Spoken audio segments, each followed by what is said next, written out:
I'm not a public speaker. I'm not a professional anyway. But I'm French. And since I'm French, comme je suis français, je peux parler français. Et je suis courageux. J'accepte de lutter contre 30 digestions, 40 digestions, ce qui en soi n'est pas si facile. Comme Darren, je suis Toastmaster. Et vous savez que le rêve secret des Toastmasters, c'est de devenir orateur professionnel. On vous admire beaucoup, tous, autant que vous êtes. On rêve de faire votre métier. Est-ce qu'il y a un métier plus intéressant, plus cool, que de gagner de l'argent en parlant? Peut-être en pensant. Philosophe, c'est pas mal, mais c'est beaucoup moins bien payé. Et puis, il faut penser aussi. Donc, ça peut être plus compliqué. Au sein de Toastmaster, on admire particulièrement une chose que vous êtes capable de faire, qui est de joindre la forme et le fond. Nous, on est plutôt des spécialistes de la forme. On sait utiliser le langage corporel, on sait avoir de la variété vocale, mais le fond, on est assez mauvais, il faut bien le dire.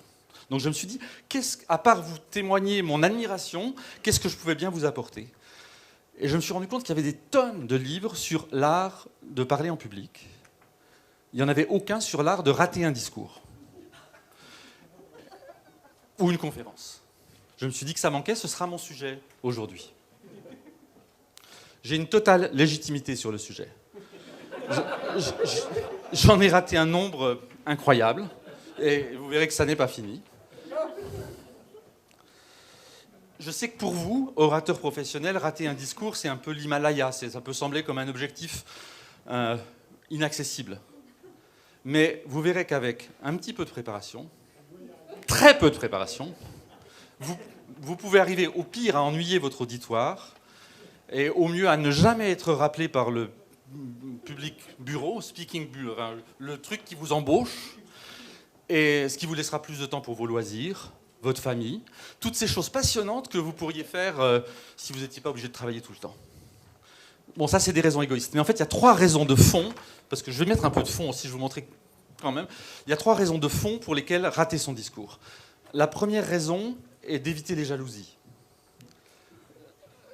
Au sein d'une association comme la vôtre, vous allez, en ratant votre discours, servir de faire-valoir aux malheureux qui, après vous, n'aura pas assisté à cette conférence et s'évertuera à faire un discours merveilleusement drôle, spirituel, intéressant, inspirant, en un mot, parfait. Mais parfait, mais prévisible dans sa perfection. Et ça me mène à la seconde raison de rater le discours.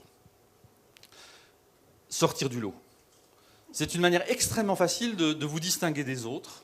À la différence de réussir un discours, ça demande beaucoup moins de travail. Vous savez que la différenciation est la clé du marketing. Voilà une manière, on peut se différencier en s'habillant en rouge, on peut se différencier par sa coiffure. Rater ces discours, c'est un mode de différenciation qui vous distinguera de tous les autres orateurs professionnels. Il y a une troisième raison. Toutes les choses vont par 3 dans la vie. À 4 commence l'enfer, n'est-ce pas, François? Il y a une troisième raison. La troisième raison est que ça vous apprendra... Alors là, il faut que j'évite de regarder qui que ce soit, je vais regarder la caméra.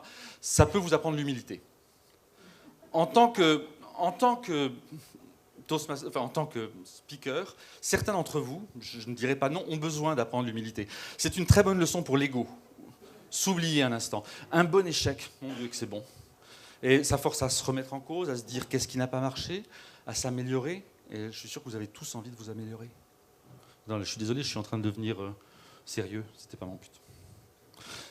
Vous connaissez les raisons pour lesquelles rater vos discours. Je vais vous donner 3 secrets rapides, faciles, immédiatement exploitables. J'ai compris qu'il fallait donner du dur, quelque chose que les gens pouvaient repartir avec et immédiatement l'utiliser dans votre prochaine conférence. Le premier secret tient en un mot. Incohérence. C'est assez facile. Pick a topic, prenez un sujet et lancez-vous. Emmenez votre auditoire par la main dans une forêt dont vous ignorez même le plan.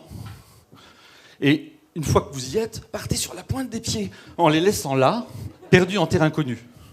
Comme les parents du petit Pousset, vous savez. Pratiquez les digressions. Les digressions, des longues, interminables digressions.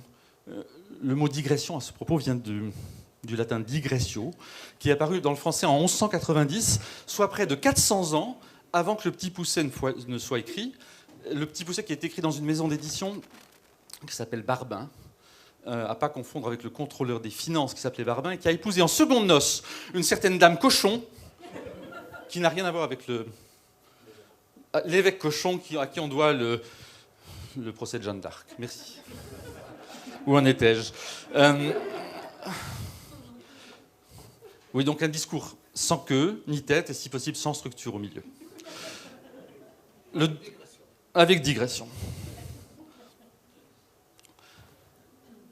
Le deuxième secret, oubliez votre auditoire. Objectivement, la seule raison d'être de votre auditoire est de vous donner une raison d'être là et de parler sur scène. C'est-à-dire, ne leur accordez pas trop d'importance et montrez-leur. Montrez-leur par la manière la plus simple de leur montrer, c'est par votre langage corporel. Montrez que vous n'êtes pas totalement là et que finalement ils sont juste là pour vous, mais pas vous pour eux. Rien de tel, évidemment, que votre discours ne soit pas adapté à votre cible. Parlez d'œnologie au congrès annuel des alcooliques anonymes. Ou de l'art du silence dans une convention française des orateurs professionnels. Il y a un troisième conseil, tout vient par trois. Alors ce conseil-là est super simple. Il tient en 2 mots. Soyez ennuyeux. Ça peut sembler simple. Ça demande du travail malgré tout. Ça réside d'abord dans le vocabulaire. Soyez empoulé, compliqué. Utilisez les adverbes. Par exemple, un adverbe, au lieu de dire en bref, dites compendieusement. Un adverbe magnifique qui possède 2 avantages. Un, la moitié de votre audience sera obligée de regarder dans le dictionnaire ce que ça veut dire. Et en plus, il est délicieusement trompeur, puisque it exists in English as well, compediously. Il est très trompeur puisqu'il semble dire le contraire de ce qu'il dit vraiment. Et avec un peu d'habitude, vous pouvez faire des phrases entières, c'est-à-dire combiner des mots. Par exemple, vous voulez commenter un tableau, vous diriez, c'est une œuvre intéressante, l'artiste s'est inspiré de beaucoup d'influences, c'est plat. Dites plutôt quelque chose comme normative et catalytique. Cette fixation de virtualité est l'essence d'une ascèse qui repose sur un postulat multidimensionnel. J'emprunte le procédé à quelqu'un qui s'appelle Robert Beauvais, qui a écrit un très bon livre qui s'appelle L'hexagonale tel qu'on le parle.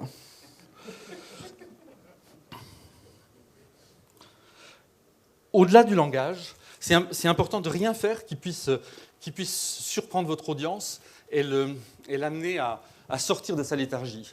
Évitez toute illustration, évitez tout point qui, à un moment ou un autre, pourrait créer une sorte d'effet de surprise et qui, du coup, viendrait rompre la monotonie de votre discours. Bon, je crois que vous savez à peu près tous les ingrédients maintenant. Incohérence, un langage compliqué, pas de surprise, ennuyeux. Vous avez toutes les armes pour faire de votre prochain discours un merveilleux désastre, un splendide fiasco, un redoutable bide, disons-le. Il vous reste j'ai un dernier conseil. N'oubliez jamais de rester sur une mauvaise dernière impression. Et pour ça, la manière la plus simple est de terminer votre discours brusquement. Non, s'il vous plaît. Please, n'applaudissez pas. Si vous applaudissez, ça veut dire que mon discours n'a pas été raté. Et là, pour moi, ce serait un véritable échec. Merci.